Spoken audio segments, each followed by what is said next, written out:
ఏపీలో పెన్షన్ పథకం పేరును ఎన్టీఆర్ భరోసా పెన్షన్ గా మార్చారని ఏలూరు జిల్లా కలెక్టర్ కె వెట్రిసెల్వి అన్నారు. 2,68,353 మందికి పెన్షన్ పంపిణీ చేసేందుకు సర్వం సిద్ధమైనట్లు తెలిపారు.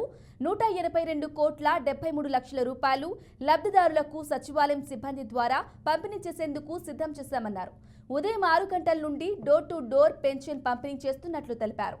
మొత్తం 4,539 మందితో సచివాలయం సిబ్బందితో పెన్షన్ పంపిణీ చేస్తున్నట్లు తెలిపారు.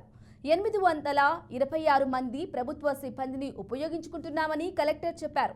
వికలాంగులకు 3,000 పెన్షన్ని 6,000కు, డయాలసిస్ పేషెంట్లకు కిడ్నీ, కాలేయం, గుండె మార్పిడి చేయించుకున్న వారికి 5,000 నుండి 10,000 రూపాయలకు పెంచినట్లు కలెక్టర్ తెలిపారు. సో గవర్నమెంట్ ఎంప్లాయీస్ని మనం వాడుకుంటున్నాము. మనకు సచివాలయం స్టాఫ్ కాకుండా ఇప్పటికి as of now 4,539 secretariat staffs plus 826 స్టాఫ్స్ని వేరే గవర్నమెంట్ రెగ్యులర్ ఎంప్లాయీస్ డిపార్ట్మెంట్ నుంచి కూడా డ్రా చేసుకొని ఈ పనిలో పెట్టాము. వాళ్ళకి సఫిషియెంట్ ట్రైనింగ్ ఇచ్చి ఉన్నాము. రెడీనెస్ ఉన్నాయి. ట్రైబల్ ఏరియాలో కూడా స్పెషల్ ఫోకస్ పెట్టి వాళ్ళకి కూడా డబ్బులు ఆల్రెడీ డ్రా చేసేసి ఇవ్వడం జరిగింది. సో మనకు ఈ ప్రోగ్రామ్ సక్సెస్ అవ్వడానికి మీ అందరూ సపోర్ట్ అండ్ కోఆపరేషన్ ఇవ్వండి. మనకు జూలై 1 6 o'clock మై ఫంక్షనరీస్ అందరూ 5:30కే ఫీల్డ్లో ఉంటారు. 6 o'clock నుంచి మొదలు పెడతాము.